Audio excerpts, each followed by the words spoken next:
Hi అండి, అందరికీ నమస్కారం అండి. ఫ్రెండ్స్, మనకి ఇప్పుడిప్పుడే మరొక ముఖ్యమైన అప్డేట్ అయితే రావడం జరిగిందండి. అది కూడా పెన్షనర్లకి 60 ఏళ్ళు దాటిన వారందరికీ కూడా మరొక గుడ్ న్యూస్ అంటూ ఇప్పుడే మనకు ఒక లేటెస్ట్ అప్డేట్ అయితే వచ్చిందండి.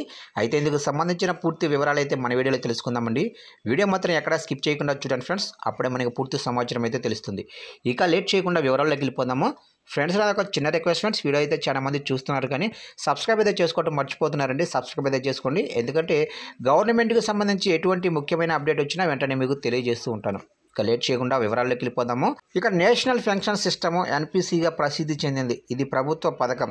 మార్కెట్ లింక్ అయినప్పటికీ ఈ పథకం చాలా మంచిగా పరిగణిస్తున్నారు. ఎన్పిఎస్ ద్వారా మీరు మీ పదవి విరమణ సమయంలో మంచి ఫండ్ను కూడా కూడబెట్టుకోవచ్చు. అలాగే వృద్ధాప్యంలో నెలవారీ పెన్షన్ కూడా ఏర్పాటు చేసుకోవచ్చు. ఇందులో టైర్ 1, టైర్ 2 అనే 2 రకాల ఖాతాలు ఉన్నాయి. టైర్ 1 ఖాతాను ఎవరైనా తెరవచ్చు, కానీ టైర్ 1 ఖాతా ఉంటేనే టైర్ 2 ఖాతా తెరవబడుతుంది.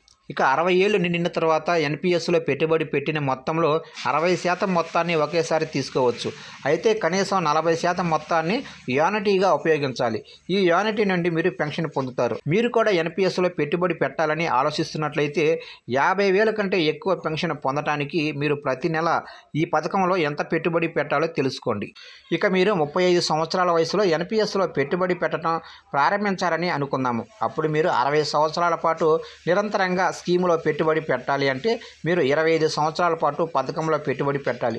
ప్రతి నెల 50,000 రూపాయల కంటే ఎక్కువ పెన్షన్ పొందడానికి మీరు ప్రతి నెల కనీసం 15,000 రూపాయలు పెట్టుబడి పెట్టాలి.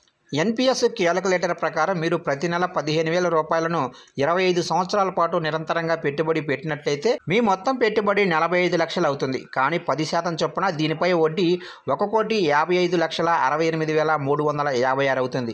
ఈ విధంగా మీరు మొత్తం 2,68,356 రూపాయలు పొందుతారు. మీరు ఈ మొత్తంలో 40% యానుటీగా ఉపయోగిస్తే 40% చొప్పున 80,27,342 రూపాయలు మీ యానుటీ అవుతుంది. ఇక మీరు ఏక మొత్తంగా 1,20,41,014 రూపాయలు పొందుతారు. మీరు యానిటీ మొత్తంపై 8% రాబడిని పొందినట్లయితే మీరు ప్రతి నెల కూడా 53,516 రూపాయల పెన్షన్ పొందుతారు.